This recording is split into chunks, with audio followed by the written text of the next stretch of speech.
Once again, thank you for listening, and I hope you enjoy the episode.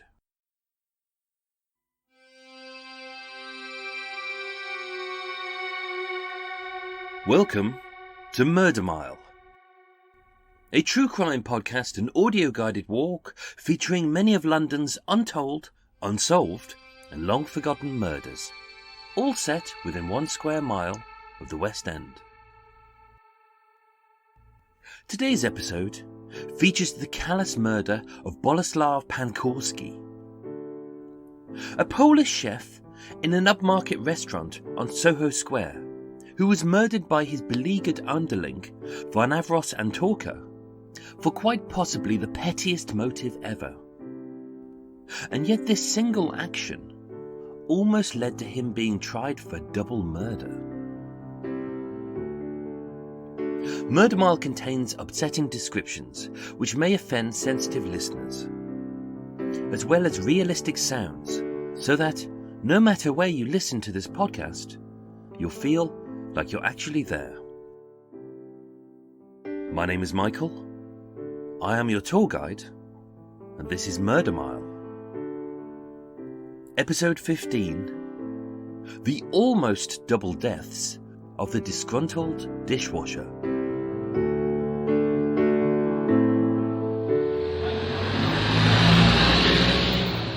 Today, I'm in Soho Square.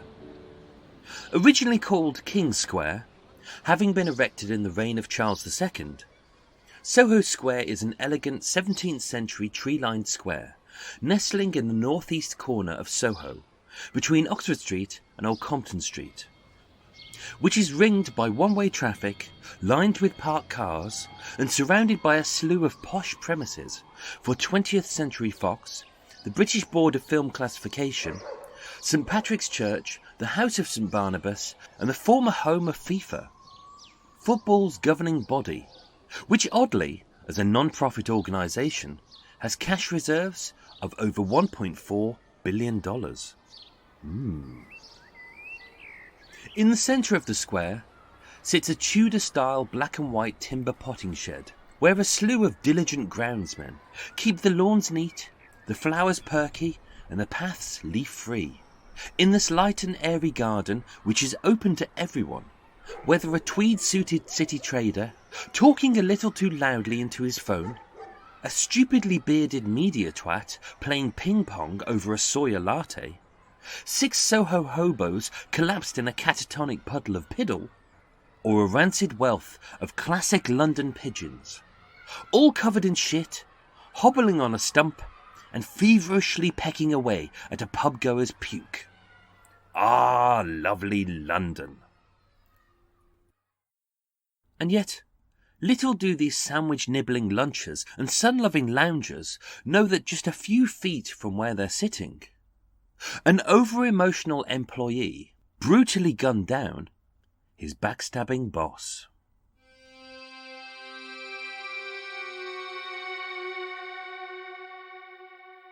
Situated on the south side of Soho Square and the northwest corner of Greek Street sits 27 Soho Square, an 8-storey redstone building known as Nescrino House, part of which currently occupies the Soho branch of Barclays Bank.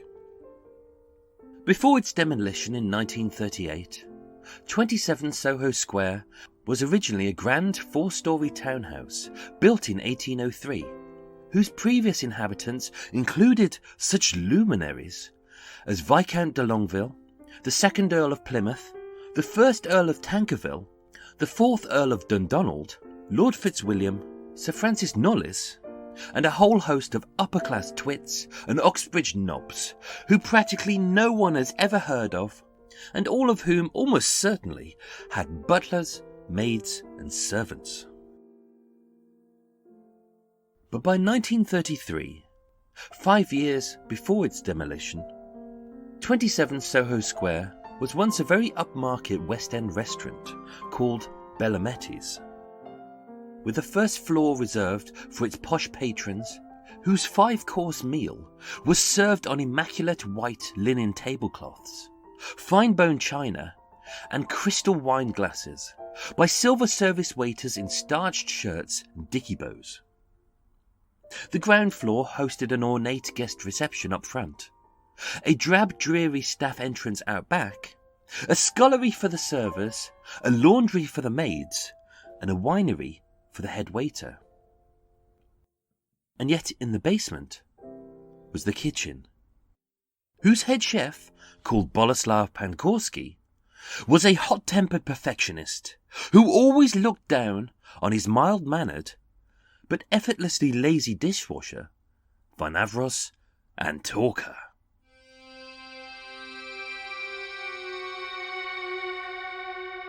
Like most upmarket eateries in the West End, although it was housed in a single building, Bellometti's restaurant comprised of two very different worlds, an upstairs and a downstairs, which divided the diners from the staff, the rich from the poor, with the customers only seeing a very elegant facade of wealth, style and tranquility.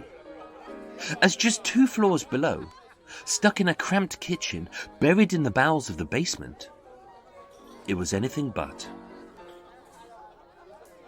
Head chef at Bellometti's was 37-year-old Boleslaw Pankorski, known as Paul, who had only worked at the restaurant for 18 months, but had greatly impressed Mr. Morgan, the chairman, with his culinary skills, his creative flair, his impeccable timing, and his ruthless efficiency. Born in Lodz, Poland, on the 23rd of March 1897, Paul came from a family of highly respected Polish chefs, who was partway through an apprenticeship when the First World War broke out. Aged just 17, Paul was one of many Polish youths who both bravely and thanklessly enlisted in the British Army to fight off the German invasion, and served as a private in the Middlesex Regiment's 4th Battalion, stationed in Boulogne-sur-Mer and Le Havre on the Western Front, and later in India and Egypt. Although he was a cook, not a soldier, the sights Paul witnessed on the muddy battlefields in France, the bombs, the bodies, and the blood, had not only mentally scarred him, turning a timid boy into a serious man, but seeing the soldiers return to their waterlogged trenches, tired, wet, and traumatized, never knowing which day would be their last, he knew their lives relied on one certainty: food. As a good solid meal, served on time, can go a long way to making his shell-shocked comrades feel human again. At Bellometti's restaurant, Paul ran his kitchen like a well-oiled machine, using the military precision he had honed in the war. And even though this cramped basement was a cacophony of noise, smoke and steam, every surface was spotless, every jar was labelled, every waste bin was empty, and every meal was served on time, lightly seasoned and cooked to perfection. With the kitchen as his battleground, Paul would bark orders like a general going to war, surrounded by his loyal troops, ranking all the way up from his sous chef right down to the lowly dishwasher, all of whom he hoped had a mindset like his own, and saw the preparation of meals as their mission. But sadly, this wasn't always the case. 31-year-old Varnavros Antorka had been in service at Bellometti's for 18 months, having been hired at the same time as his head chef, but hadn't been hired by Paul himself. Although gifted the fancy title of silver washer, Varna was a humble dishwasher, the second lowest ranking staff member, who'd spend his days scrubbing plates, pots and pans for long hours, little pay, and rarely a please or a thank you. And although Paul and Varna worked side by side for many months, both men were very different. Born in Nicosia, Cyprus, in 1902, Varna grew up in the shadow of the First World War, and although he was too young to enlist, as a Greek Cypriot, it was his home, that was the war zone. With Cyprus under British military occupation, effectively from 1878 all the way up to 1960, the capital city of Nicosia, like the rest of the country itself, was ethnically divided in its struggle for independence from the United Kingdom, with the Christians aligning with Greece and the Muslims with Turkey. So dangerous and deadly had Nicosia become, that one of the city's main thoroughfares was given a nickname that we still use today to describe a road synonymous with death, as Ledra Street truly was the first place in the world ever to be dubbed the Murder Mile. By 1925, with rioting, looting and bombing ravaging a city in chaos, and having been burdened by heavy taxation, widespread poverty and rampant disease, Varna, with his parents' blessing, took what little money, food and possessions he had, boarded a ship and set sail for America. Having escaped the horrors of his homeland, Varna and his younger brother were quick to embrace the fun and the frolics of the free world, soaking up the bright lights of Boston and the non-stop bustle of New York. And even though they lived simply, surviving on a meagre income as busboys and bottle washers, they always had fun, ate well, drank hard, and never forgot to send regular letters home to their beloved mother, telling her tales, wishing her well, and always enclosing a few dollars. After 5 years in America, and eager to explore the rest of the world, Varna and his brother moved to London, rented a flat on Arthur Street, fell in love with the West End, and funded their nightlife and cash-filled letters home by working menial jobs for just £1 and 15 shillings a week. Described as quiet, polite and inoffensive, and a man of good character who got on well with his colleagues, Varna was fun-loving, diligent and honest. But as a lowly dishwasher who wanted to see the world, and yet spent the bulk of his days staring at a kitchen wall with his hands in soapy water, he'd often daydream and be berated by Paul for his slow speed and his tardiness. Friday the 12th of May 1933 was no exception. As lacking Paul's military precision and punctuality, once again after a heavy night of boozing and boogieing, Varna slowly ambled into work a full 20 minutes late, which in most cases is no great crime. But with the guests getting seated, the lunch orders looming, and the head chef's meticulous system already in chaos owing to a backlog of spotty pots and dirty dishes, Varna's lateness was the last straw for Paul, and he was sacked on the spot. Varna's dismissal by Paul at roughly 12:45 p.m. wasn't witnessed by any of the staff. Therefore, what was said between the two men at that moment is lost to the mists of time. But given Paul's demanding and domineering manner, mixed with Varna's mild-mannered and softly spoken way, this sacking clearly didn't go as simply as Paul had suspected it would, as something had lit a fire under Varna's backside. He was angry, furious and seething at the loss of this unskilled dead-end job that he didn't much care for and could easily acquire anywhere else. So those missing few minutes of heated debate between the two men are vital to understand Varna's misguided mindset. Maybe he was broke and struggling to fund his family overseas in an increasingly volatile and hostile country. Maybe he hated being berated by this bully boy head chef, who had always wanted him out. Or maybe, deep down, he truly loved the life, and most importantly the money, of a daydreaming dishwasher. Either way, this is something that we shall never know. Coming from a good family with a good education, no police record, and no criminal convictions. By 1 p.m, Varna had dashed back to his lodgings at 19 Arthur Street, now known as Earnshaw Street at the back of Denmark Place, and hastily raced up the wooden stairs to his top-floor flat, where he was heard rummaging in his drawers by Louisa Mutti, his landlady, who said that on that day he was uncharacteristically impatient, rude, and flustered. At 1:05 p.m, as Varna dashed the 5 minutes back to Soho Square, with his right hand hidden inside his jacket, Paul was upstairs in the supper room of Bellometti's, receiving his weekly wage from Arthur Cecil Morgan, chairman of the restaurant, and informing him of Varna's dismissal, which Mr. Morgan didn't need to know about, nor did he care about, and as briskly as it had begun, their conversation was over.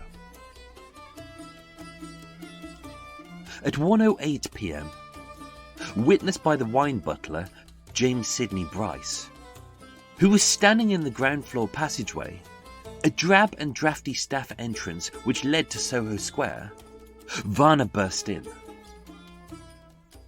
Breathlessly standing on the hall's bare floorboards, his sweaty face was edged with anger, as deep shadows were cast by the bare single light bulb above. At that moment, accompanied by William Summers, a waiter, Paul strolled across the first floor landing, his feet thudding down the wooden stairs, and as he neared the bottom, he was met by Varna's furious eyes.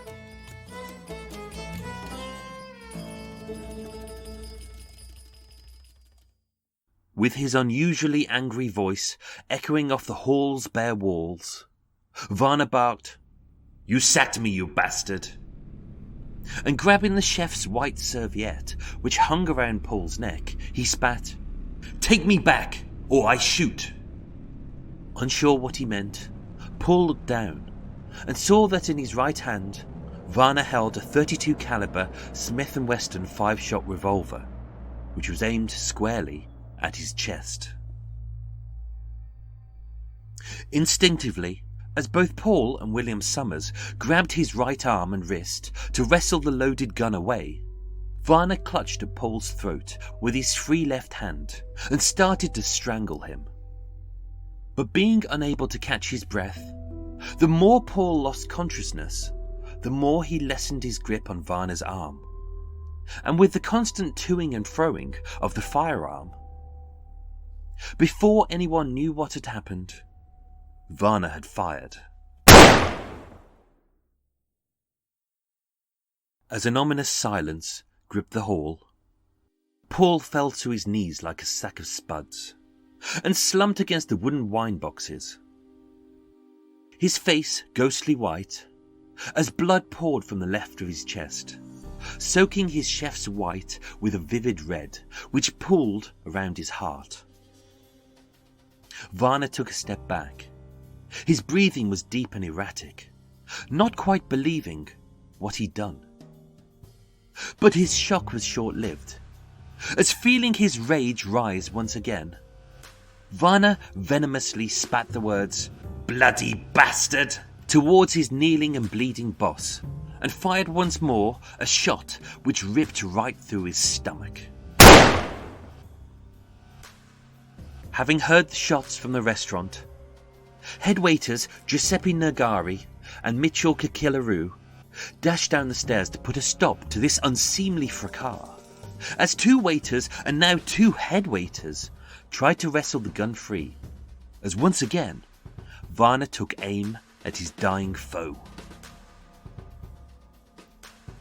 But as Mitchell, an innocent bystander, who'd had no beef with the angry dishwasher, darted upstairs to inform Mr. Morgan of the incident, Varna fired once again. And although he had aimed downwards towards the fearful head of the slumped chef, the 3rd bullet missed its target, nicked the defensively splayed fingers of Paul's right hand, and mysteriously missing his head entirely, The .32 caliber projectile ricocheted off the hardwood floor, and at a practically impossible 70-degree angle, it hit Mitchell one floor above.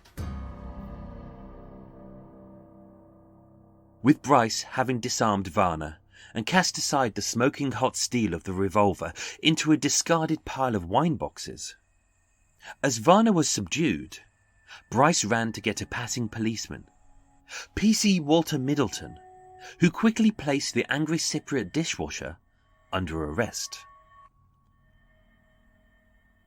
Drifting in and out of consciousness and badly losing blood, Paul was laid on the floor, his tie loosened as the staff awaited the arrival of the ambulancemen, who during 1930s London, in the days before paramedics, were little more than glorified van drivers, and were less than useless.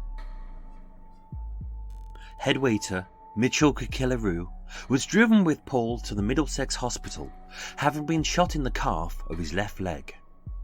But with the bullet fragment having missed his bones and all the veins and vital arteries, Mitchell's flesh wound was dressed, and being the type of conscientious ex-military man who Paul had admired, he returned to work that very same day, apologising profusely for the bullet hole in his trousers. Sadly, although Paul received the best medical treatment of the day, he remained in critical condition at the Middlesex Hospital for 2 days. But on Sunday the 14th of May at 11:35 a.m, 37-year-old Boleslaw Paul Pankorski, head chef at Bellometti's, died of his injuries, leaving behind a wife and 3 children. His autopsy was conducted that evening by the Home Office Chief Pathologist Sir Bernard Spilsbury, who concluded that, although the first bullet had entered Paul's chest without breaking any ribs, had passed right through his left lung, his heart, and had embedded itself in his right lung, it was the second bullet which killed him. As having been shot in the stomach, the bullet had pierced his abdominal wall and small intestine, resulting in acute peritonitis, a simple bacterial infection which can cause multiple organ failure if left untreated, and is easily cured by the kind of broad-spectrum antibiotics commonly available from your doctor today, which sadly, in 1933, was yet to be discovered. Varna was taken to the Great Marlborough Street police station, just north of Carnaby Street, where he was cautioned, arrested, read his rights, and interviewed by Detective Inspector Clarence Campion, where he made this statement. He said, "I tell you the truth. He grumbled at me minutes before. I go home and I get gun. I come back to restaurant and I say to him, 'You have 5 minutes to live.' He say, 'You are finished.' I say, 'Do not say I am finished.' He say, 'Yes.' I shoot him. I do not know what happened after I lose my temper." Later ironically adding, "I did not mean to hurt him." Varna was tried at the Old Bailey before the brutally obstinate Mr. Justice Humphreys on the 30th of June 1933, barely 6 weeks later, where he pleaded not guilty to the charge of murder. In his defence, he pleaded that he had no intention to kill Boleslaw Paul Pankorski. Instead, his ill-thought-out and badly executed plan was to threaten the chef with the loaded revolver, with the hope that he would become so frightened that Paul would instantly give Varna his job back. The jury deliberated for just 45 minutes, not because the evidence against him was so overwhelming, but because the judge, Mr. Justice Humphreys, had refused to give the jurors an option to find Varna either guilty or not guilty of the lesser charge of manslaughter. Therefore, on the charge that Varna had feloniously, wilfully, and of his malice aforethought, did kill and murder Boleslaw Pankorski, and that he did feloniously, wilfully, and of his malice aforethought, did wound the head waiter, Mitchell Kikilaroo, by shooting him with a revolver with the intent to do him grievous bodily harm. Even though the police had confirmed he was wounded by the entirely accidental ricochet of a bullet, Varna was found guilty of both counts. And although the foreman of the jury recommended a plea of mercy, as all 12 jurymen felt that the murder of Boleslaw Pankorski was not premeditated, a crime which warrants a life sentence or less, Mr. Justice Humphreys made no comment towards their plea, and donning his black cap, he sentenced 31-year-old Varnavros Antorka to death. The final days of Varna, the Greek Cypriot dishwasher, who had escaped his war-torn country with the hope of bettering himself, funding his impoverished family, and seeing the world, was spent in solitary confinement on A Wing, in the first floor of London's Pentonville prison, staring at the cold stone walls of his lonely cell. Being basic, the condemned man's cell consisted of a bed, a table, 3 chairs, and at the far end of the room, a large wooden wardrobe, as well as a bathroom and a separate room for the prisoner to receive guests. Sadly, although he would continue to write many a loving letter home, the only guest that Varna received was his younger brother. As being too poor to travel, his worried parents could never visit him. In this cell, it was here that he sat, slept, ate, prayed, and waited, always under a guard's personal supervision, and never once knowing that he was just 15 feet from the gallows which would ultimately kill him. On the bright crisp morning of Thursday the 10th of August 1933, having struggled to eat his last meal of tea and toast, and having been read his last rites by a Catholic priest, Varna sat in his cell, the 2 other chairs occupied by the guards who sat either side of him, in hushed silence. There were no sounds, no words, and no clocks. Only the deep rasp of his petrified breath and the erratic beat of his heart. With a nod of the governor's head, as the hour struck, there was a quick clank of keys, the steel cell door opened, and with the swiftness of a younger man, in rushed a mid-50s gentleman in a simple black suit, who looked out of place and yet said nothing. He was the infamous hangman Robert Baxter, a protégé of the legendary executioner Albert Pierpoint, who was flanked by a priest and his assistant Alfred Allen.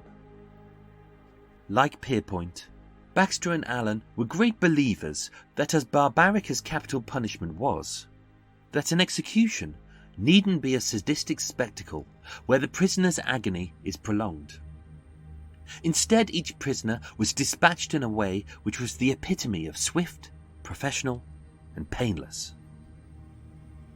Pulling Varna to his feet, as the guards moved the chairs to one side, Baxter secured the prisoner's wrists behind his back with suede-lined shackles, with the velvety soft material added to stop any pinching of the skin and causing the condemned to flinch during this critical moment. Once secured, the large wooden wardrobe, which was deliberately positioned behind the prisoner and hence out of view, was slid to the left, so that only at the very last moment would Varna see that behind this wardrobe was a secret door leading to the execution chamber.